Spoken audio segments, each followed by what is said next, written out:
Hi there. Oh, sorry. My microphone's over there. I'm just so excited about the music. I forgot to set up my mic. Hi. Welcome to Storytime. I'm Dr. Jennifer Bird. I'm a biblical scholar, and I like to talk about what we find in the Bible in order to talk about how we might want to use the Bible today. And not everybody wants to use the Bible today. I get that. But for those who do, I like to encourage well-informed engagements with the Bible. For those who were harmed by the Bible growing up or in some phase of their life, it is sometimes helpful to have someone call out the harmful stuff going on in there. Most importantly, there are a lot of life issues today that people turn to the Bible to say, see, this is what God intends, or this is what the Bible says. And on one hand, if the Bible says something harmful, I'm not interested in upholding it. On another hand, God didn't dictate this collection. A divine being didn't dictate this collection as if this is how things should be for all time. On a third hand, just because the Bible has an idea doesn't mean that it's always great. On a fourth hand, there are some themes in the Bible that are actually still helpful for us today. So it's complicated. There is an ancient interest in calling out, denouncing social injustices. So that's kind of fun. A lot of followers of the guy Jesus are actually not aware of that. So anyway, I'm a biblical scholar. I'm interested in being really honest about what's going on in the Bible. I hope you enjoyed the intro music today. I debated whether or not it should just be just lovely music or whether we should do some heavy metal. And so I threw a little bit of heavy metal in there because the topic today is child sacrifice, which I have to be honest. It's just not fun to read up on any of this or to look into any of the reporting on the archaeological content or evidence. There's a lot going on here. So in the description of today, I did say, let's look at biblical passages. So I do want to look at the 3 or 4 passages that talk about molech, partly because this is a category of biblical passages that I think are very much misunderstood. And I am taking a cue from Dr. Dewrell, his book on child sacrifice in ancient Israel. And you can even just go check out the video on Digital Hammurabi about this. There's I think it was like a 2.5 hour, maybe it was only an hour and a half, but there was a very long conversation with him about the book in general. And then they also pulled out a 20-minute segment of that's really helpful. If you want to go check that out over on Digital Hammurabi. It's from 3 years ago, I believe. So that is very helpful content, and I will be using those insights to talk about the passages today that we're going to look at together. So in my mind, there's a big piece of the conversation around a misunderstanding, or actually what is not fully settled debate about how to read this particular reference to molech or melech or molech. So I'm going to talk a little bit about the Hebrew language, the biblical Hebrew, and what we're doing with it today, and the role of vowels in this whole process and why that is actually tricky. We're going to look at the Hebrew together. Not that you have to understand what you're looking at, but I'm going to talk you through some pieces of what's going on here. I pulled out my Brown Driver Briggs, my BDB, as we call it, which is it's a Hebrew English lexicon. And so it breaks down all these nouns and verbs for us, which is also worth noting that the guys who put that together were heavily influenced by a Christian worldview or presuppositions. And so even in something as important as this, there's still, in my mind, wiggle room for raising questions about what's going on, even in the dictionary that Protestants all use. I don't know if there's a different one that Catholics use if they go to seminary. I don't know what Hebrew English lexicon is used in a Jewish space, for instance. I don't know. I just know what I was trained on, what I used when I helped to teach biblical Hebrew, which I did my 3rd year of seminary. I pulled out my grammar for biblical Hebrew, which was written by Chung Leon Xiao, and he was the one teaching the course when I took biblical Hebrew, and he was the one teaching the course when I helped him as a teaching assistant my 3rd year.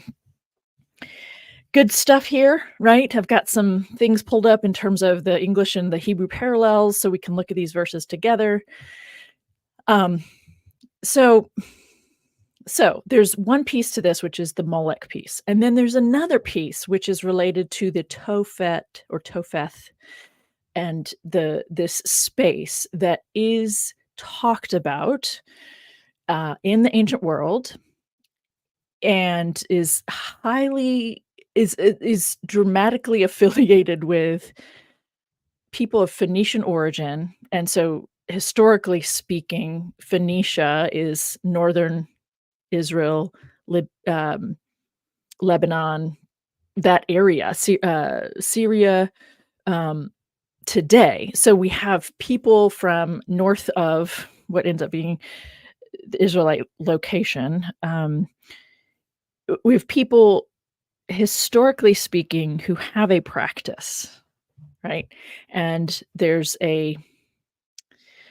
we could say a set of people left that region and relocated in what became Carthage. So they started a new city the ninth century BCE in northern Africa, which the city became known as Carthage.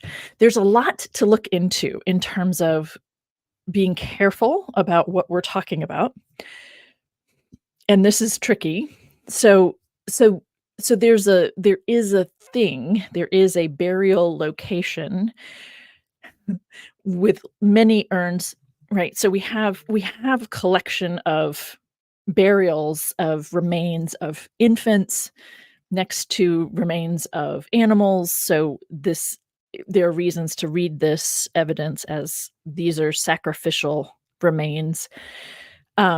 I shared in the notes in the comments on this particular video, so already there, a link to two different articles. One that says the skeletal remains from Punic Carthage, that's what we're referring to here, do not support systematic sacrifice of infants. And then another article that I did not have time to get through in its entirety that says that it absolutely does. Okay. So let me come back over here and share this briefly. I didn't mean to not have the second one visible here. I closed it out, not because I don't want to share it, but because I forgot that I was going to try to show it on the screen. So even the abstract takes a few minutes to kind of read through and process what's being said here. So we might come back to that to read through it together. I'm not sure. Because I'd rather spend the time talking about the molech piece and then see what we have time to do in terms of the topheth or tophet piece. So I had a biblical scholar, Hebrew Bible, a biblical scholar on a few weeks ago, Dr Runions, and she said she does not believe that there was ever any child sacrifice happening. And she does not think that, right? She does not think it was a thing, that it is talked about in various literary remains, right? We have people referencing this practice of other people. And so that is true. And the question is, to what extent is it true of what was happening, or is it a maligning of these people? Is it a misunderstanding of what was taking place in the culture? There's so many pieces to this, right? So was it an actual practice? There are parts of me that say it's kind of hard to deny that it was an actual practice in certain places, given certain archaeological remains, right? So we had this conversation. She said she doesn't think it ever happened. I have other scholarly friends who I think that maybe it did happen, but it definitely didn't happen here in the region or in the texts related to the ancient Israelite people.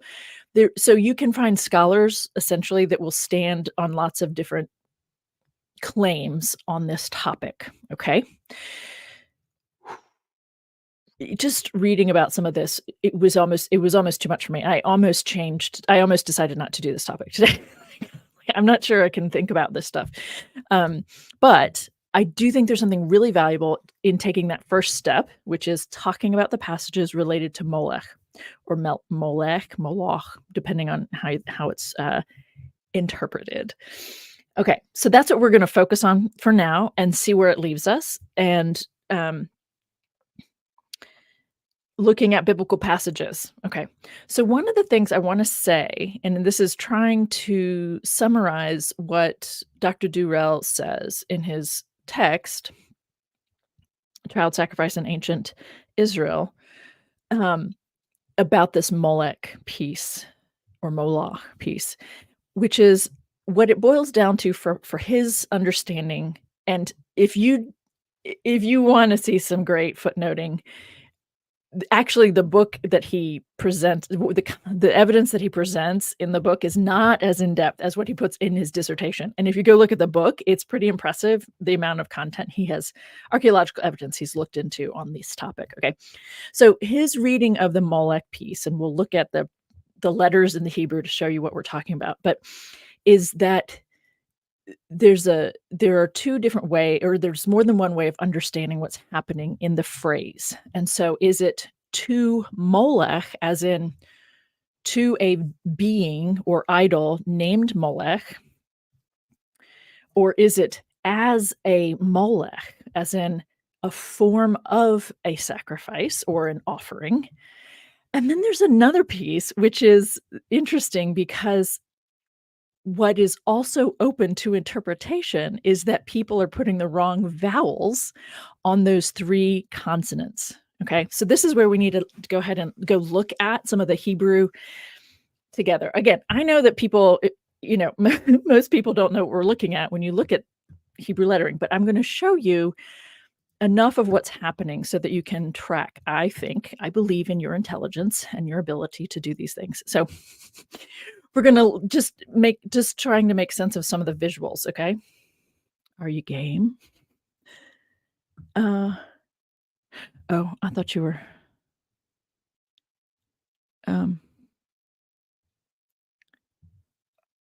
Okay.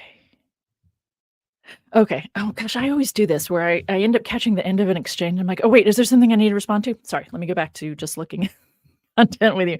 I'm going to go back over here, and so I can highlight what we're looking at. Okay, so this is the NRSV updated edition, is what we're looking at in the English on the left, and then the Hebrew, which is fairly,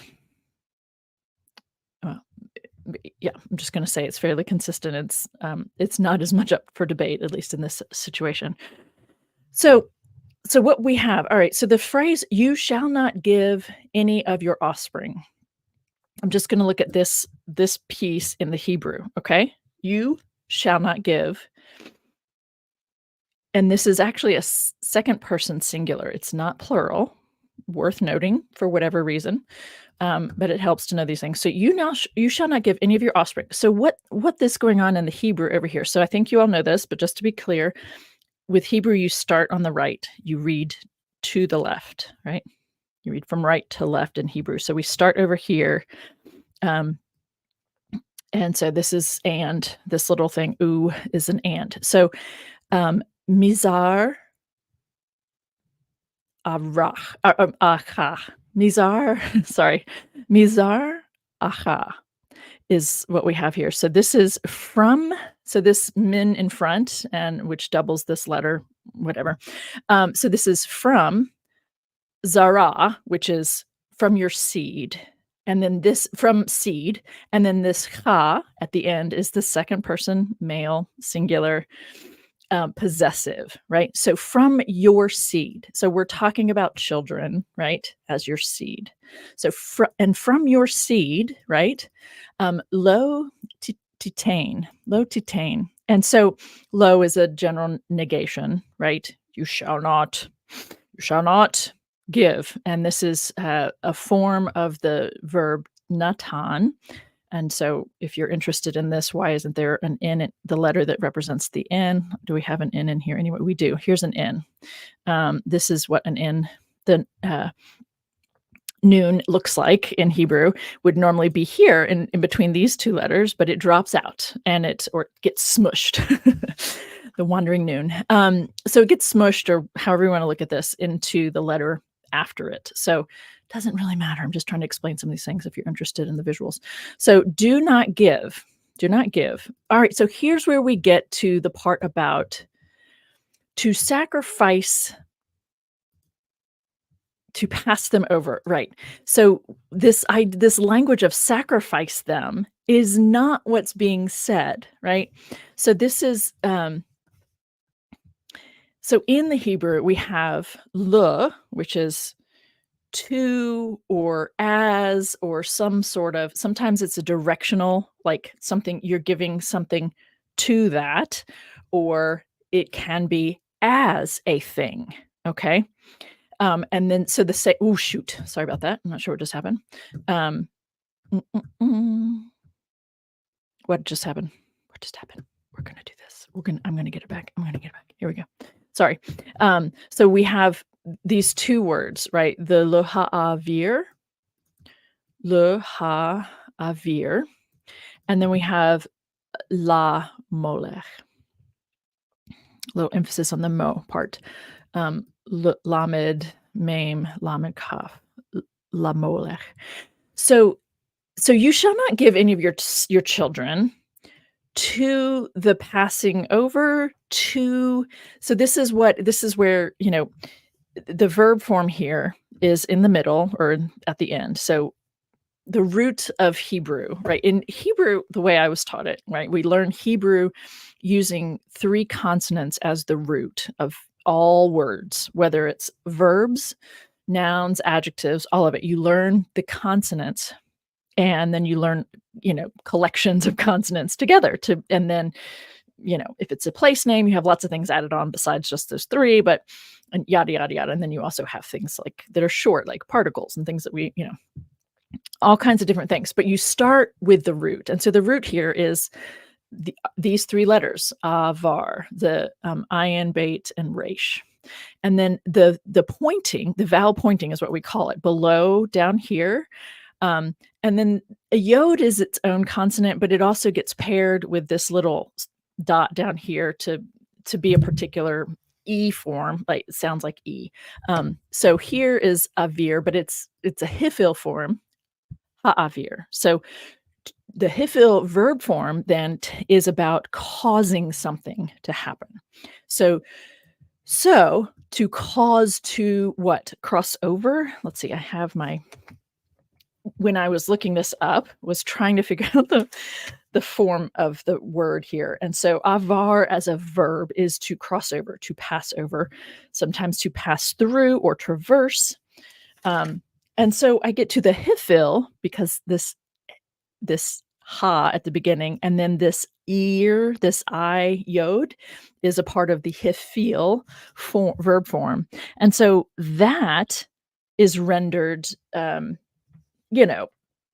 some form of cause to pass over, bring over, cause one to cross a river, something like that, cause something to pass over, like a razor over the face. Second definition, in this hifil form of this verb avar, we have cause to pass through, right? So the region. Let pass through. A third definition is cause to pass by. A fourth is cause to pass away or take away, right? We've got a range of meanings here. If you're not picking up on this. And then there's this other, why am I missing it? I must have looked right past it. Let's see, cause to cross over. Oh, right. It was the 4 different versions in the first of these 4 different meanings in the hifil itself. Okay. So hifil has 4 different categories. The first category itself, which is cause to pass over, also has the suggestion cause to cross over, this razor thing, also has make over, according like an inheritance, dedicating. And then it also has this 4th category, devote, as in children, to a heathen god, right? And so this is why I raised the point earlier that I think there's space to raise questions about some of the ways we're being told to interpret these nouns, verbs, these terms. So is it devoting? I didn't go look up some of the other examples that they're referring to. I didn't have time to do all of it. Okay. So, Yeah, is it devoting something? Is it, devoting something to something else? Is it, you know so this reference to this ha ha'avir, so this causing to something be passed over, crossed over, passed through, like, we don't actually know in this case, but we're talking about children, right? So don't ever give your children to be passed through or to be handed over, le molech.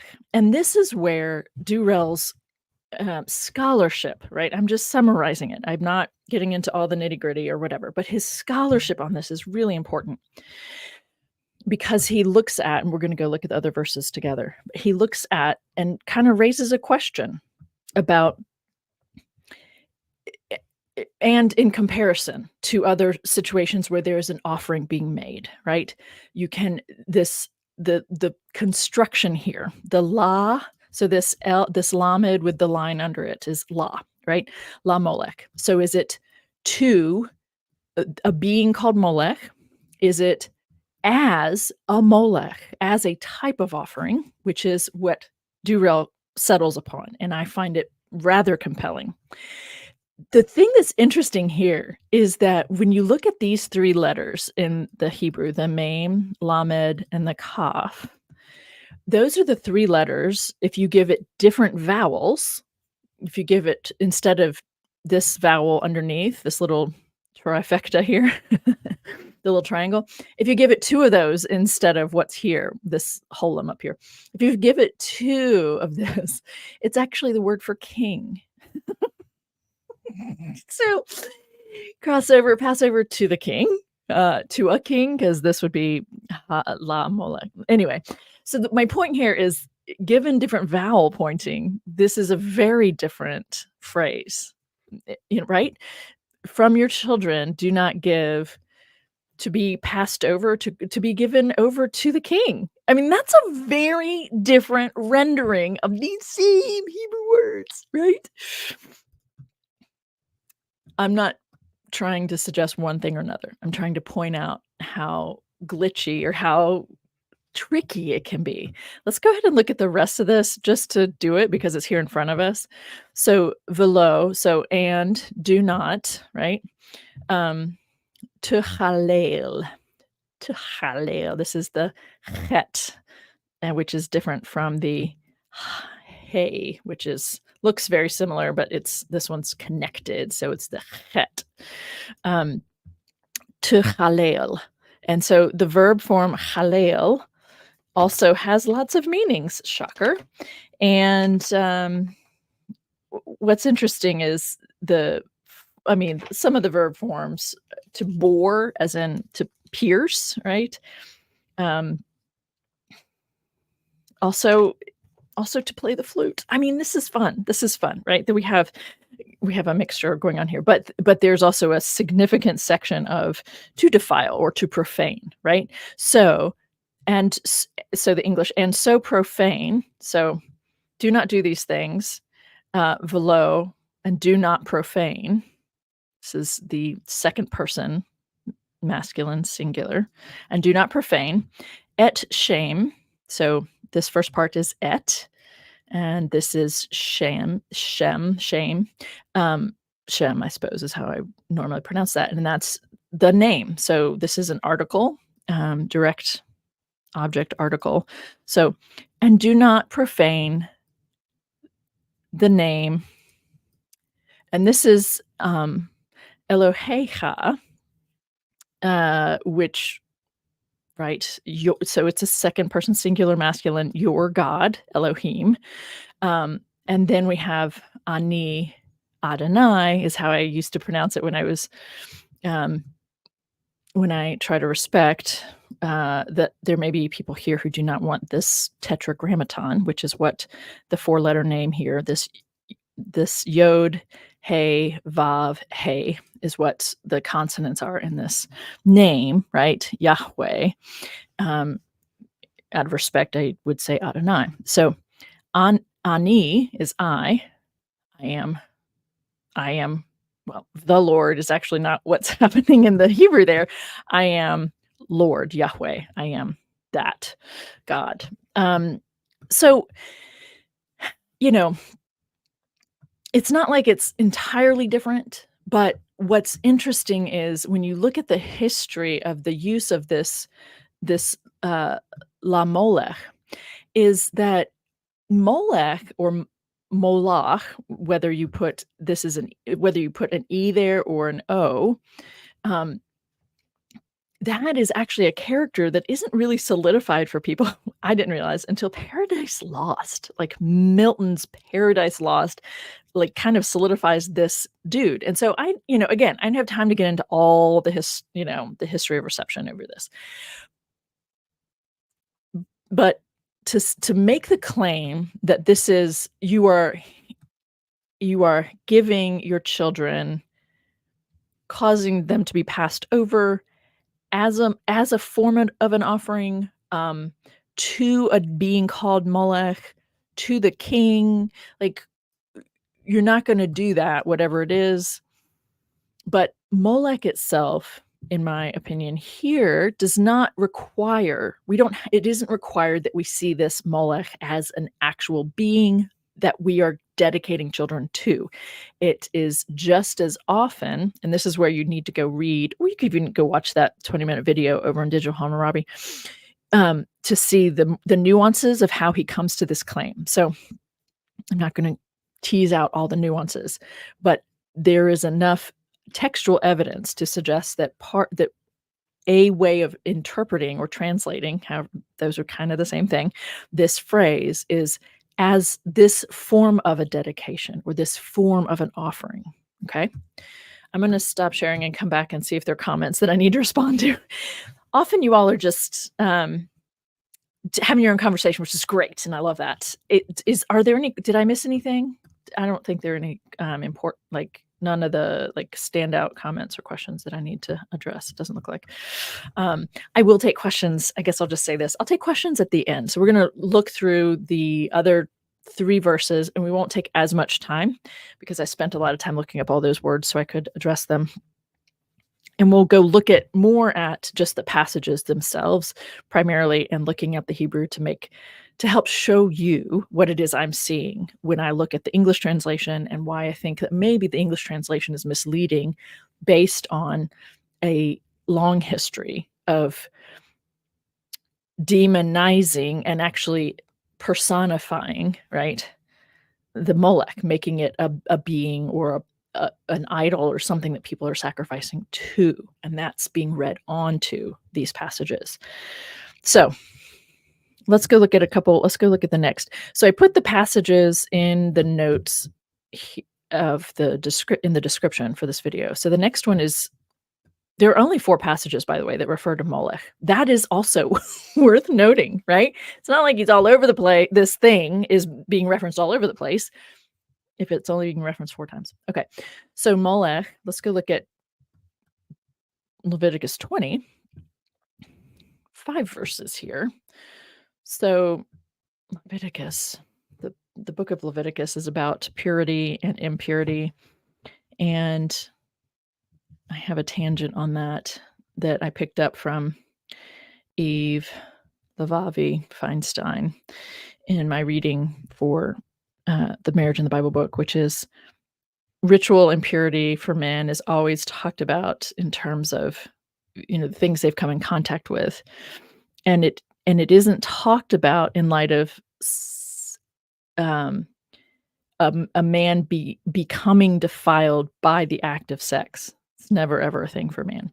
The ejaculation, the bodily emission can make them defiled temporarily, but in terms of the idea of the way a female is talked about as becoming defiled, like an ontological state, that only is attributed to women, and it's a category of impurity that exists in the Hebrew Bible.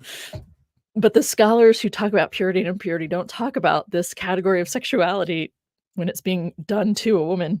It's just really fascinating. Little nugget that I picked up from her that I'm really grateful for. That scholars perpetuate this the double standard, essentially, in the way they talk about purity codes and things like that. Okay, I'm gonna do this. All right. So this is very similar, essentially, to what we just looked at. It's 2 chapters later. I don't know if you remember this, but in chapter 18 of Leviticus and in chapter 20 of Leviticus, there are all these commands against forms of sexual engagement for a man. All the women he's not supposed to tap, as well as not causing a man to be put in a passive receptive position in the sex act, and not having sex with an animal. I'm a big fan of condemning that. So those 2 chapters have ideas about sex, but they also have these other issues. And so this is at the beginning of chapter 20. So before we get to the sex practices, the Lord spoke to Moses, saying, "Say further to the Israelites, any of the Israelites or of the aliens who reside in Israel, who give any of their offspring to Molech, shall be put to death." So what we see happening, we can go look at the Hebrew if you'd like, and we'll go do that. So this is the phrase we're thinking about: any of the Israelites or the aliens who reside in Israel, who give any of their offspring to Molech, shall be put to death. So we can read that the same way that I suggested we read the other one: who give of their offspring as a molech, or as a form of an offering, not necessarily to a being named Molech, but to give any of their offspring as this form of an offering. Same Hebrew construction, all of it, but we're reading that construction differently in a way that is allowed in what we understand about biblical Hebrew. Okay, so if we want to look at this verse, V'el b'nei Yisrael, so and to the sons b'nei Yisrael, say to the Israelites, the b'nei Yisrael, right, sons of Israel. It's a nice way to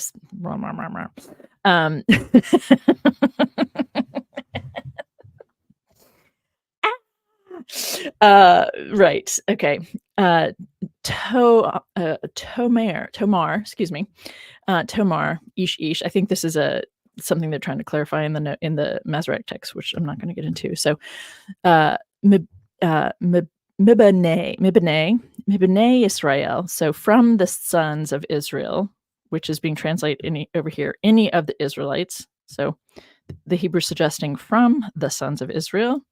And then mean, so and from Hagar, and this is just a different version of this, Israel. So Israel. So ger is the word for stranger or alien, right? Those outsiders. So from those who are aliens or those who are sons of Israel, right? In Israel, aliens in Israel or sons of Israel, asher Yatain. So this is that same noun, that same verb, natan, that's been smushed, and instead of what we had before, we have a different prefix because of the part of the verb form. Okay, so who gives, and this is that same mizar o instead of what we had before, which was a different form of this same thing. We had from your seed, and instead of O at the end, we had ha, which is second person singular male. So it's still saying anyone who gives from his, who is that? What form is that? Anyway, from their seed, lemolech. So this same issue is still being raised. Which way are we going to interpret the construction that we're seeing? Anyone who gives from his seed as this kind of offering, right? That's the question. That's the piece that's up for debate. And I agree with, because I respect his research, but I don't know him personally, but I agree with what he's saying, because he's simply making an observation that giving from your seed as this offering, whatever, is just as plausible as to Molech. And he has other reasons that back up why he reads it this way. Okay. So the rest of that sentence, right, shall be put to death. It's one of these constructions. It's really a very strong command. Mot umat. So umat, sorry, mot umat, which is you have the same mem tav here. Mot umat. So it's this surely they shall be killed. It's kind of this compounding the verb. Shall be put to death, will surely be killed, made unalive, right?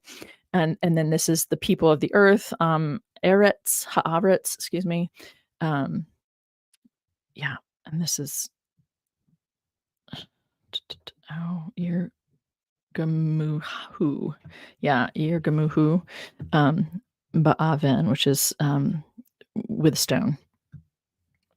So I guess apparently I didn't look up this verb. So anyway, but you get the point, right? The question here in my mind is about this phrasing, who give any of their offspring to Molech, That's the question. And I think it's just as reasonable to say anyone who gives their offspring, their children, their seed as this kind of an offering.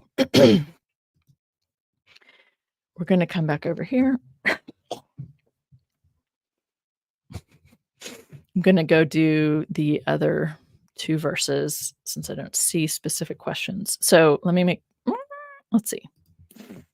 I think I have them in the right order. So 2 Kings 23:10 is the next one. Yeah. We're getting a reference to what I was talking about in terms of the Topheth, which is a designation for a space where, it's like a graveyard, but it's, where cremains are, urns of cremains, right, are buried. And so that is, in my opinion, an entirely different conversation. Absolutely related. No question it's related, because the question is about whether these remains of infants, where do they come from? Why do we have remains of infants and all collected in these regions and in these areas together? Some of the scholarship says, well, we don't have examples of burial sites just for children elsewhere. I'm like, that doesn't mean that isn't what this is. Like, I mean, there are reasons there are things, and part of me wants to say, oh my gosh. So we do have, the evidence is there are collections of urns with the remains of infants, or some are miscarried, right? So even not fully yet developed in the uterus.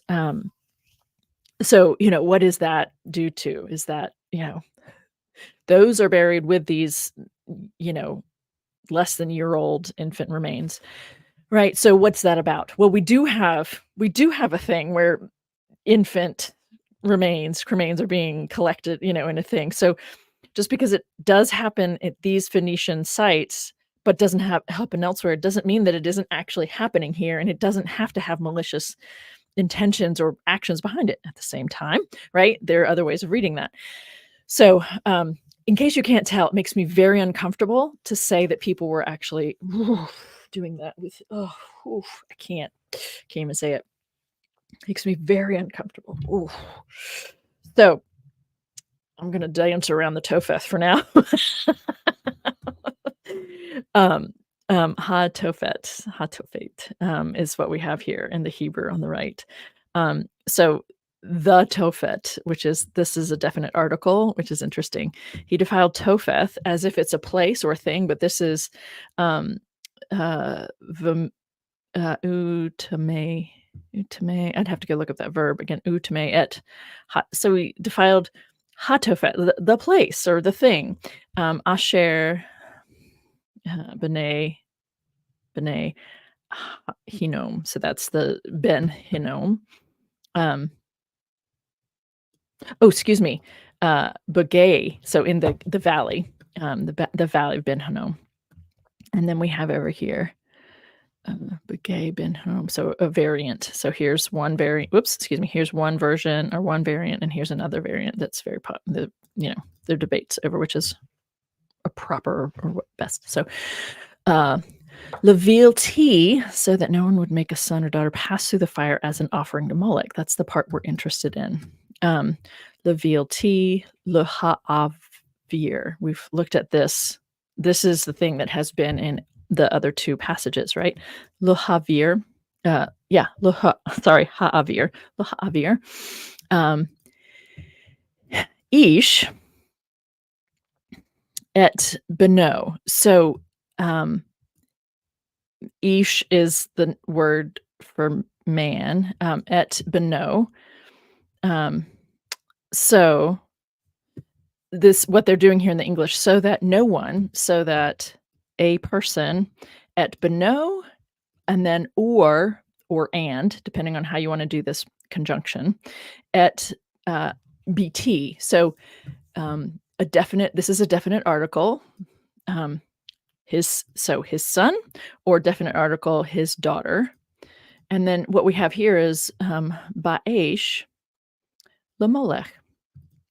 So the question again, this verb is Laha'avir, being caused to pass through, right?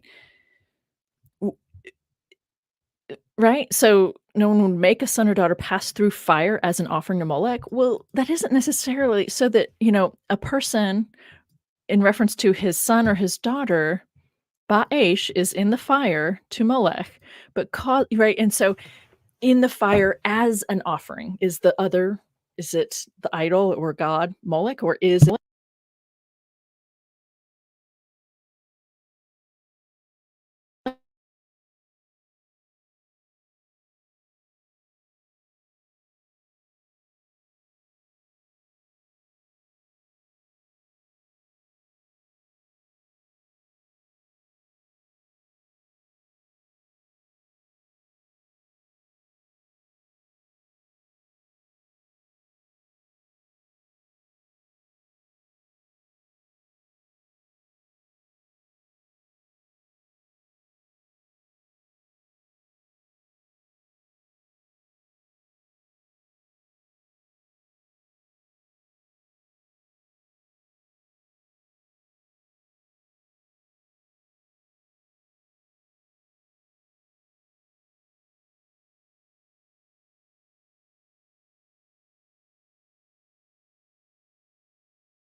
huh?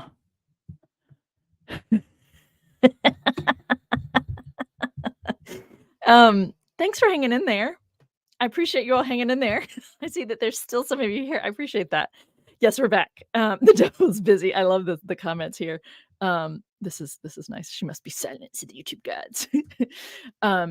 Yeah, no sound and then no video. Yep. Thank you. And I appreciate the comments because at first I didn't realize what was going on. And then yeah, lost the visual and you're muted. Thank you for all the comments. I appreciate that. Can't hear you. Mute challenge. Yeah, you all are great. So I'm back. So I don't know where I left off. That's the sad part. You all were saying it for a minute or so before I before I realized what was going on. So let me think through what I was doing over here. I think I've said it several times, so I don't think I need to to repeat it. Let me just very briefly go back to this where I was, because I think I can say it fairly succinctly here. What I was saying at the end, I do prefer the reading that says that this is the construction in the Hebrew, right? Um, so a man, ish, we have this whole thing leading up to it. He defiled, which isn't about, so that no one. I didn't look up that Levil T. Yeah, I didn't look up the verb. So, um, could cause, right? A man, his son, and or his daughter, in the fire. It's not fire nominally, it's just in the fire as a molech or as a melech, as a type of offering. I do prefer that reading. Instead of saying it's being offered to Molech, an idol or a god named Molech, I do prefer the reading that says that this is a form of an offering. Okay? Still talking about this issue of not offering up children, right? We need to be clear about that. That is still what's happening there. This is a really important question. Thank you, Ann Chrysler. Yes, thank you. I mean, the fact that in that passage in Second Kings, right, it's saying that a man is going to do this, right, an ish, so that a man will not cause a child, male or female, and they do only have dualities there, right, binaries, and may there be a day when people read our writings and say, "Oh, look, they were talking about children as more than just a son or daughter." But anyway, right? Yeah, women don't have seed. Uh, I mean, this is obviously a euphemism for your children, not the actual emission that comes out when you have an orgasm, but the thing that they believed grew into a child. So your seed, your children. But it's also, your point is still made, right? Because the women gave the children to the men, right? The women were baby makers, creating babies for the men, for their inheritance, for their namesake, all that stuff. And the children belong to him. I mean, yeah. So your point is made. Even without the this language, we know that all of these writings were written, right, by men for men's sake. I mean, all of them, and in particular when it comes to the laws. They weren't writing thinking that a female was going to be reading these, internalizing them. They weren't written for a female audience, right? They were written with a hetero male lens on, and women are property and all those things, right? And so all of the actions that we're talking about, all of the actions are about what men are doing. Yes, yes, and yes, right? That's really important. In that passage, it did specify that a man would do this, so that a man will not cause to pass. I needed to go look up that verb, levialty, because that levialty. I'm sorry. I hope you can bear with me for just a second when I try to look this up very quickly, although it's possible that it won't work very quick. It won't work quickly. So I'll have to say, oh, well, but, let's see if I can do it very quickly. Let's see, because let me show you what I'm looking at here in case you're interested. What I'm thinking about is in connection to Carrie Ann Chrysler's question or comment. Oops. What happened there? Oh, dear. Oh, dear. That's not fun to look at. Let's try this. Nope. Nope. There we go. Okay. So what I'm talking about is vitime.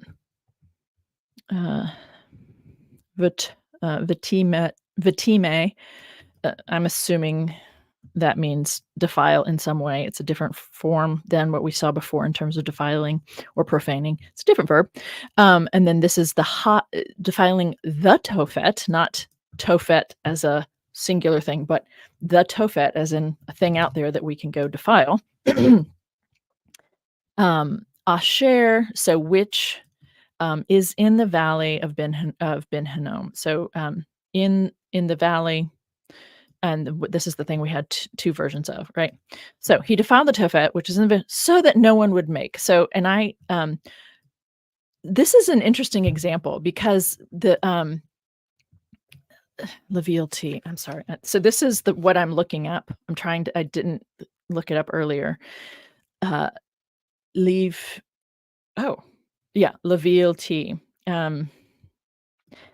This is a lamed, which is placed in front of the verb or the noun or the adjective or whatever. So they're translating it here as so that this thing, whatever. But this preface can also mean to or in. So it's just very interesting how all this is so flexible. Val Leviel. Oh, see, there's another thing I hadn't thought of, which is an adverb that could be. I wonder if they're going to have that specific construction, Leviel in here. Valal, to give, mingle, mix, confuse.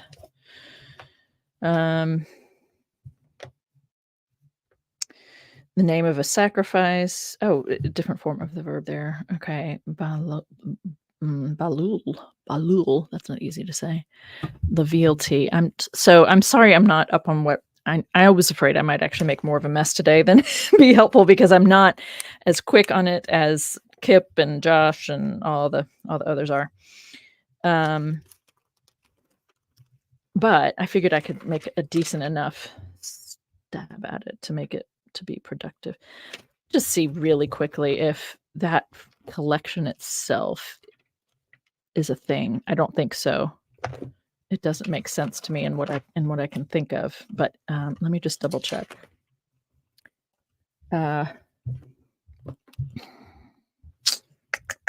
Levav, which is heart.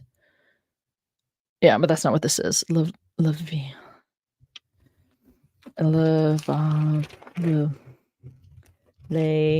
Lave. Yeah, that's the form of the heart. Leval. Loving. Love it. Lavan. Nope. Okay. So we don't have Laval. I didn't think we would, but just had to check.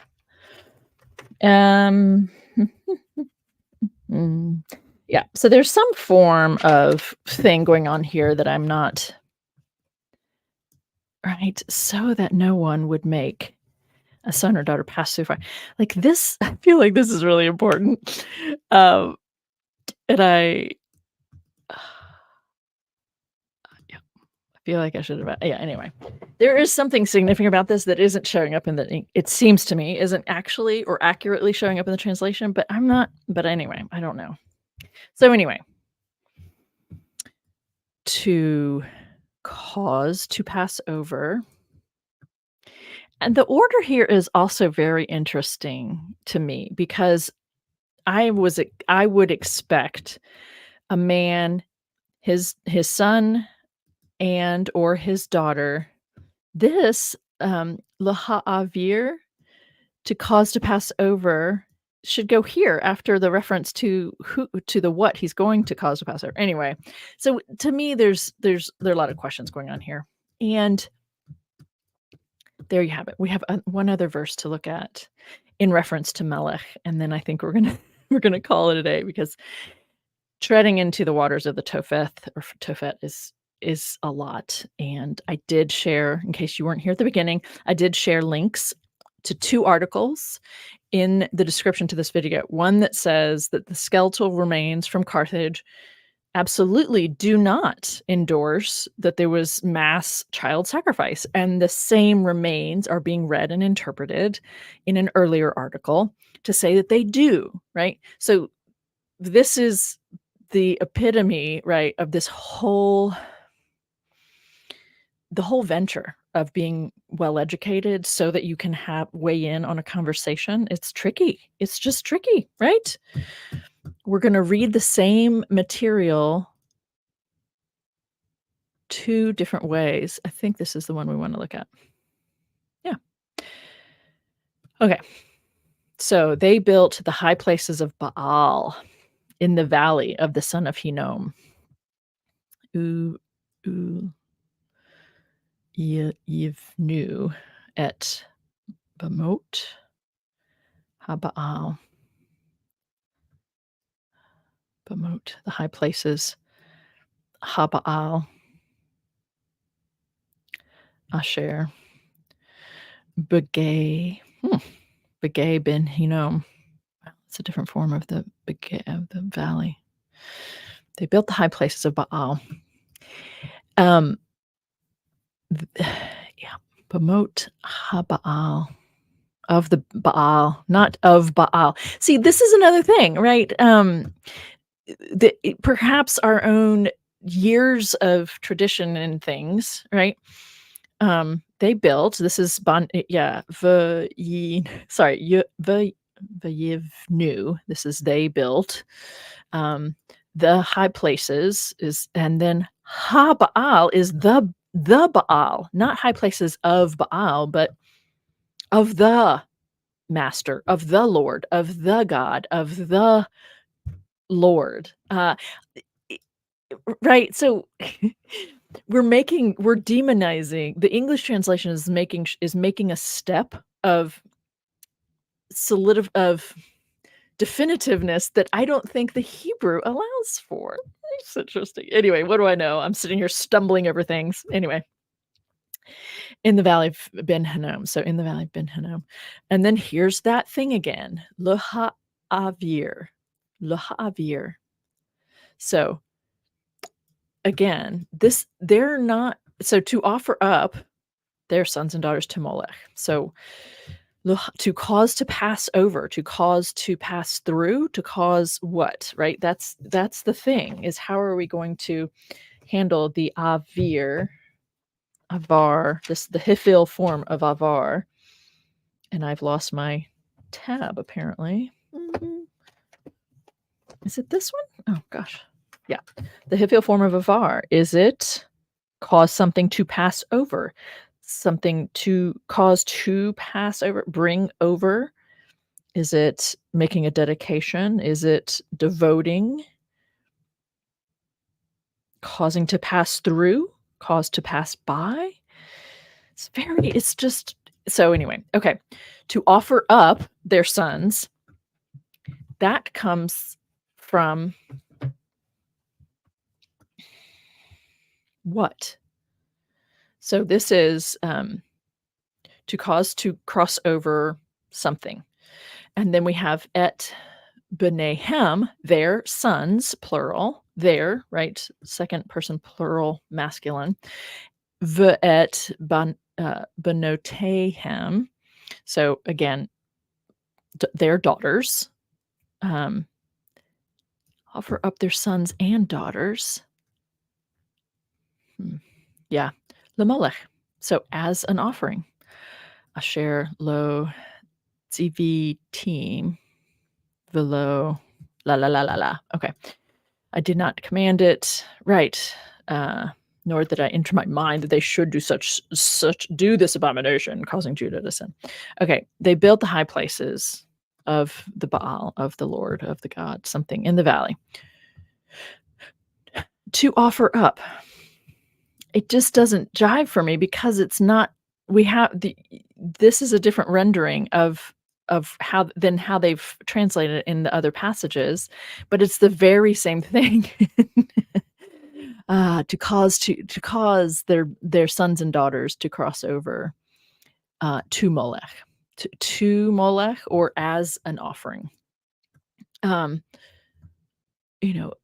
Is the passing through causing? It's just not clear to me. And so I thought this was going to be way more clear and specific than it ends up being. That's probably actually better and more honest, right? It's not clear.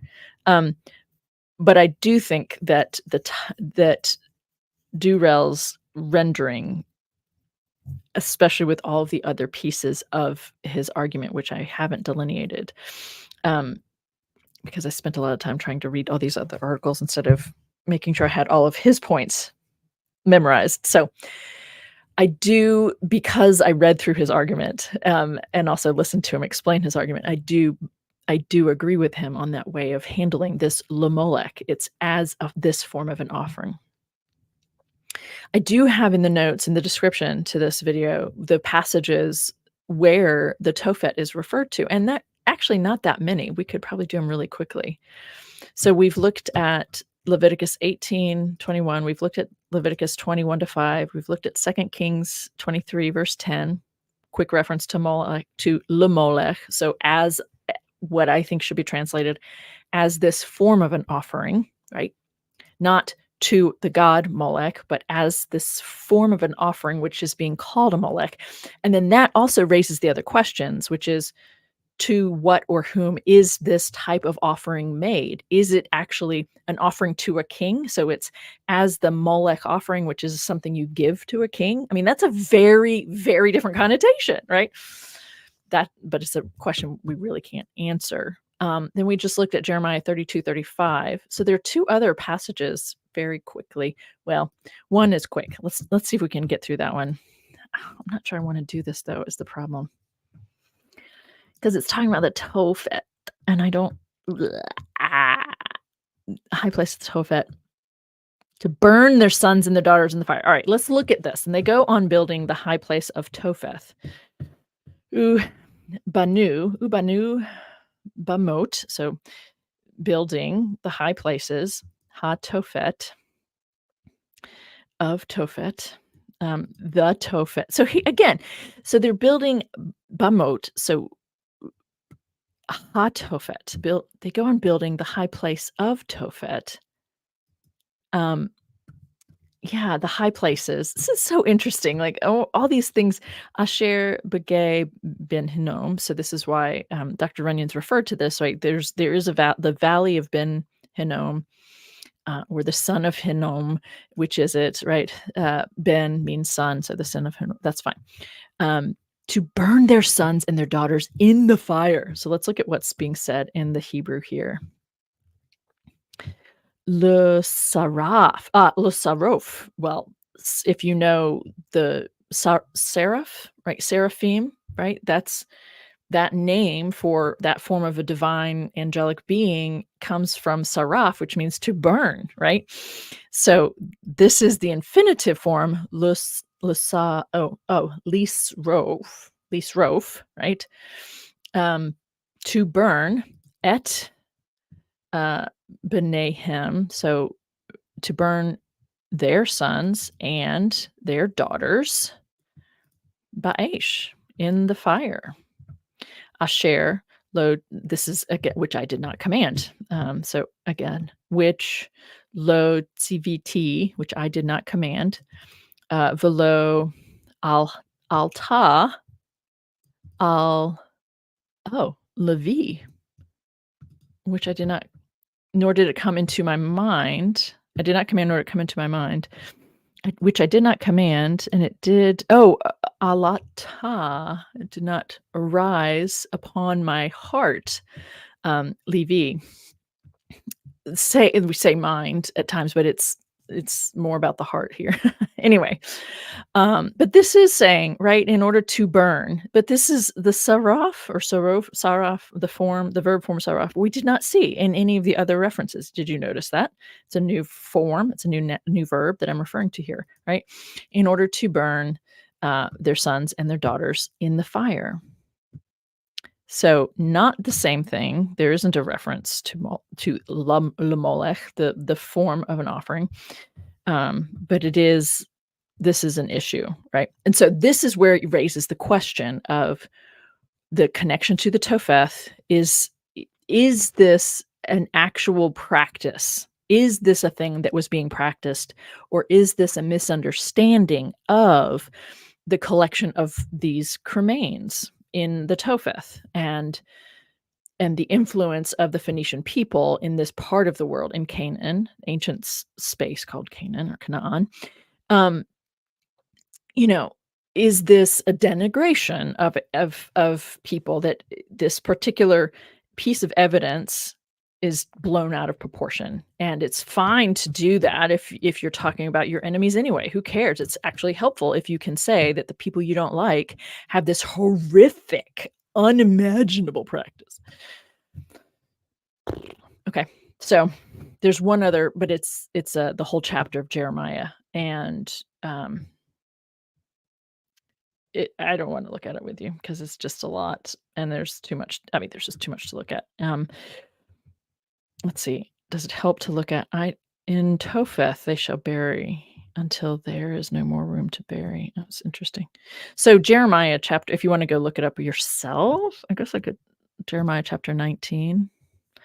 You know what? Let's just do this. You're here because you want to look at the things together. So let's go look at it. Let's go look at it together. Just do it. Um, oh, this is, see, there is evidence. Oh, I can't say it out loud. Oh, offering. The things that are said, I'm sorry, people. I can't say, I can't because I have to picture what I'm saying and I can't say it. But I'm just gonna say that Natalia's Wacky World, I don't think is off. I think the comment is appropriate to make in this context because that is what is being.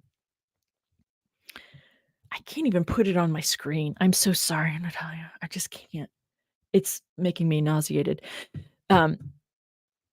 But what they're saying there is how people have interpreted some of the data, the evidence.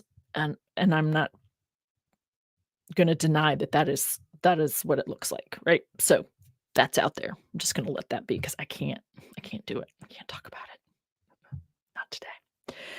So this is Jeremiah chapter 19. And what's interesting to me is that it's just too big in my face. Okay. Can you all still read that? It's not too small. Thus says the Lord. Here's the story time part. Story time. Thus says the Lord. Go and buy a potter's earthenware jug. Take with you some of the elders of the people and some of the senior priests, and go out to the valley of the son of Hinnom, right? At the entry of the potsherd gate. Potsherd gate, and proclaim there the words that I tell you. You shall say, hear the word of the Lord, O kings of Judah and inhabitants of Jerusalem. That's a reiteration, by the way, the same.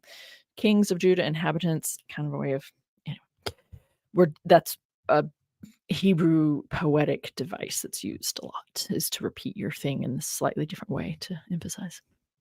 Thus says the Lord of hosts, the God of Israel, I am going to bring such disaster upon this place that the ears of everyone who hears of it will tingle. I need to comment on this, right? I'm actually physically nauseated just thinking about the things that we're talking about here, and how people have interpreted some of the archaeological evidence and some of the things that were written about other people, right? So it's making me physically queasy, okay? Thinking about it. At the same time, people are fine with God saying something like, I'm going to bring such disaster on you, right? I'm going to whoop your ass. I'm going to do these things to you. It's not helpful. It's like a double standard, right? Being that upset about child sacrifice, I get that. But when we have the God that we're talking about, that we're not supposed to make these kinds of offerings to anymore, is still death dealing, it kind of undermines the strength of the righteous anger, in my opinion. Do you know what I'm saying? I'm gonna have to go drink some ginger ale or something. My stomach just feels right now. Okay. Thus says the Lord of hosts, I'm going to bring such disaster upon this place that the ears of everyone who hears of it will tingle, because the people have forsaken me and have profaned this place by making offerings in it to other gods. I want to go look at that. I gotta say, I want to go look at that Hebrew, because I wonder if it's doing something similar. Okay. So I'm over here in verse 4, because the people have forsaken me and profaned this place by making offerings in it to other gods, whom neither they nor their ancestors nor the kings of Judah have known.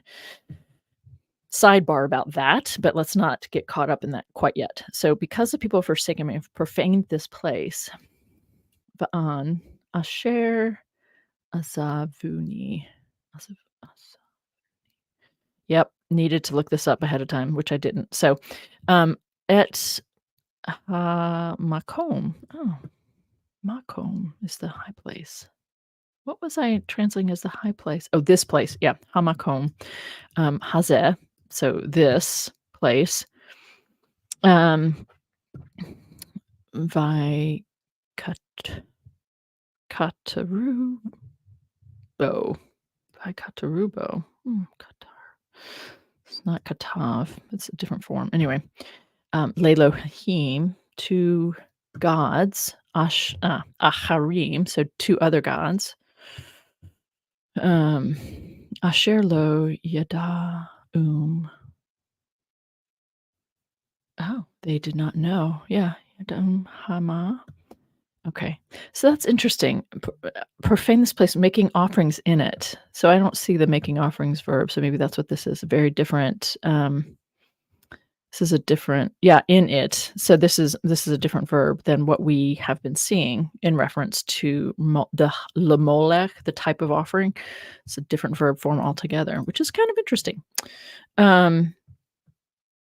Okay. And gone on, so I'm back to verse 5, and gone on building the high places of Baal to turn their children in the fire as burnt offerings to Baal. Ugh. Let's take a look at that very quickly, though. And gone on building the high places, Banu et Bamot, right? Ha-Baal. Yeah, the high places of Baal. This is the Baal. It's not of Baal. I hope you all see the difference I'm trying to point out here. The high places of Baal would not have this definite article. It's the high places of the Baal, right? Of the whatever. The saraf, there's the verb to burn, right? Gone on building high places of Baal to burn. So here's to burn et their sons, Benehem, Ba'esh, to burn their sons in the fire. And this is translated their children instead of, because it's Benehem, and there isn't a reference to this to the daughters, which is an interesting translation choice to say it's the children. It isn't necessarily wrong, right? Because we know that the masculine plural can apply to a mixed gender audience, but it is interesting in a couple of these other passages. Well, that was Jeremiah, and this. That's interesting. Sorry, I'm trying to be open-minded here and give it a chance, but interesting how it's kind of undermining its own argument. Anyway, don't need to make a big deal of that, but it says their sons in the fire. Olot. So this is interesting. The Baal to turn their children, to burn their children in the fire as burnt offerings to Baal. So this is a form of an offering in the fire. Olot, which is from the root there is Allah, which is not to be confused with a name for a god. It's Ayin Lamed Hey, and which is, I always think Allah, to go up, right? So a form of an offering to a god is something that you burn, and the way you give it to the god is it's in the smoke, right? The smoke goes up to the realm of the gods, and you're giving it to the god. So the burning these offerings is implied, though it isn't stated, but we had it stated before in the to burn, back here, infinitive, right? So to burn their children or their sons in the fire as an olot, as these offerings, right, to the Baal. Again, we have in the English as burnt offerings to Baal, not to the Baal. So we're making a definitive being instead of something a little bit more generic, right? Load CVT. So I did not command velo debar t, and I did not nor did it enter my mind. That's a different way of translating this, right? Hmm, devar is the word to speak. I did not command, nor did I say or speak. Um, Velo alta Lviv. So Levi. Um, nor did it enter my mind, which nor did it alta upon my heart, nor did it, anyway. Let's come back over here. Therefore, the days are surely coming, says the Lord, when this place shall no more be called Topheth, or the valley of the son of Hinnom, but the valley of slaughter. I want to look at that very briefly. Therefore, the days are coming when this place shall no more be called Topheth. We'll look at that very briefly over here. Lucain, Hine, Yamim, which is behold the days. Ba'im are coming. The days are coming. Naum, Adonai. Oh, Naum, Adonai. That's a form I'm not familiar with. Below Yikare, Le Makom, Hazeh, which is these Hazeh, the places. Will no longer be called. So Velo Yikare, which is kara here is to call out or to cry out or to call. To or as the high place, Hazeh, this ode means still, in this case anymore. Hatophet. So again, I think what I'm trying to highlight here is it's not called Topheth. It is referred to in the Hebrew. We have the Tophet, right? V'gei ben Hinnom. And that's not even, it's not. So the Hebrew isn't as definitive, is what I'm seeing over and over here, which is what I'm trying to highlight. Again, we're still talking about an issue that I'm not comfortable with. And in this place, I will make void the plans of Judah and Jerusalem, and I will make them fall by the sword before their enemies, and by the hand of those who seek their life. I will give their dead bodies for food to the birds of the air and to the wild animals of the earth, and I will make this city a horror, a thing to be hissed at. Everyone who passes by it will be horrified and will hiss because of all its disasters. And I will make them eat the flesh of their sons and the flesh of their daughters, and shall eat the flesh of their neighbors in the siege and in the distress with which their enemies and those who seek their life afflict them. Because I am such a loving God. That's what I'm going to do to you. Okay. I think the point is made. Thank you for being here.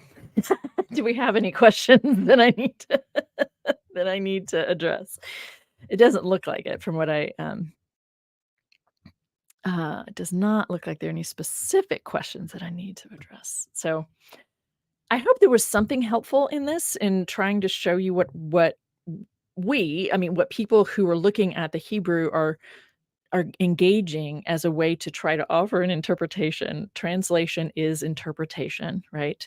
And so I was trying to show you that some of the definitiveness in the English of these translations is not really there in the Hebrew. And the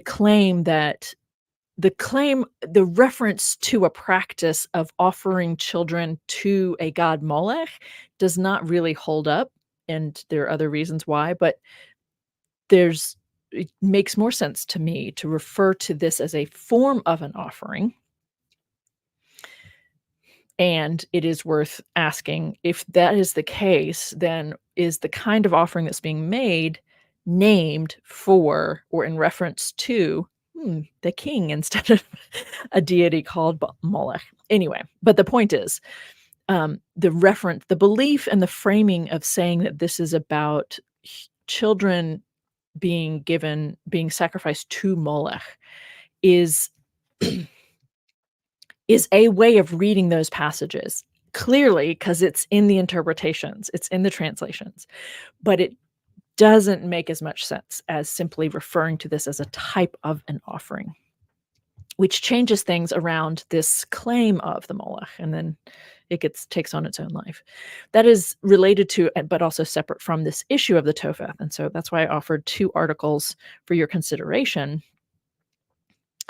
about these locations of urns, collected urns of the remains of infants, and that's a whole big thing of its own.